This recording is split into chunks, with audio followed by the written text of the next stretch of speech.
suspect hit by a car because he was found by a road, but long story short, he's not doing hot. He's got a really bad anemia, so he's lost a lot of blood and I can't find where. So he's really, really anemic right now. The only thing I think that would help him is a blood transfusion. There's a paper written that you can steal dog blood and use that. But it's kind of expensive and we'd have to contact some ER and hopefully find a unit of dog blood. But it's kind of the only thing we could try. Dr. Berg and his team rushed into action after this weak red fox was found at the side of the road. The animal stumbled before collapsing, unable to even hold himself up. TWC's rescue team safely captured him and brought him in for care. So when the fox was first brought in, I was most suspicious of some sort of hit by car or vehicular trauma just because of the circumstances of being found on the side of the road. The longer we had this case, the more suspicious I was that something else was going on. The way that he was reacting didn't seem like a head trauma. And then there were just a couple other things where I noticed that he had just this very light bleeding from his mouth and from this tiny little wound that shouldn't be bleeding anymore. So it kind of started to raise my suspicions. The most likely thing was that he had some sort of coagulopathy due to the most common thing in wildlife is a rodenticide or anticoagulant rodenticide toxicity. So there's a type of rat poison or rodent poison that causes bleeding disorders, and they end up killing the animal by causing them to bleed out from internal, external, kind of everywhere. It's not a humane way to die. You basically just bleed out, become weaker and weaker, and eventually succumb to it. The other things that are really bad about it is that it doesn't just affect the animal that consumes it. It affects any animal that consumes them and possibly goes on to consume those animals. They linger in the environment for a long time, which is probably how animals like this fox end up getting rodenticide toxicity.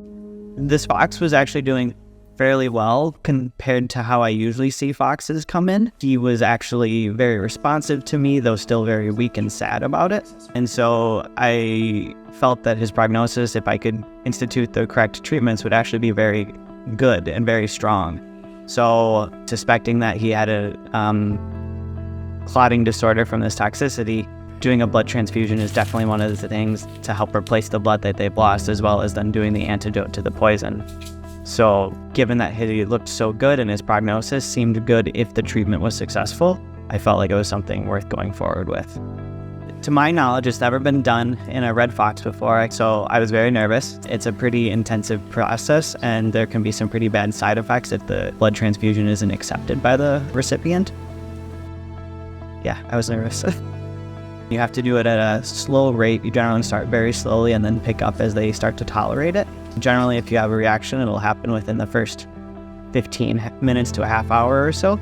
And so you monitor them very closely, constantly doing blood pressures, heart rate checks, pulse checks, getting their temperature. And then because I was doing this transfusion where I was giving dog blood to a fox, I was very observant, so I was being very careful. And I went way slower than I needed to and was way more vigilant. Ended up taking 5 hours, gradually got him up to a nice fast rate. And afterward, he started to feel actually quite better. Immediately, it was midnight, so I was tired, he was tired, and it had been a long day for him, but I could already tell immediately after the transfusion that he was feeling a little bit better and had a little more fight in him. He was already starting to move and resist my handling a little bit more. And then in the next morning, he looked a lot better. He was a lot more responsive. We had to be a lot more careful in handling him. He was a lot more feisty and kind of fighting us. And then even just a day or two later, he was looking amazing.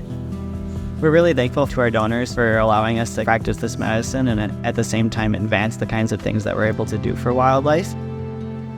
So now that we've gotten him blood to survive, he'll start to make his own. It just takes several days to kind of kick that process in.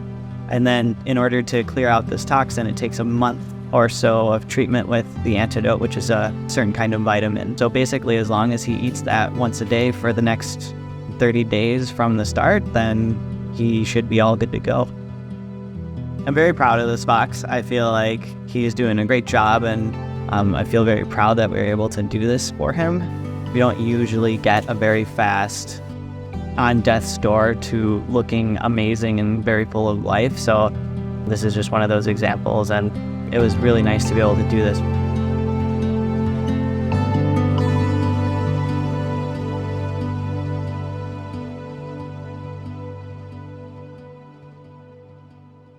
If you like our videos, please subscribe to our channel and make sure you hit the bell to be notified when we share new content. We would also love if you shared this video with a friend.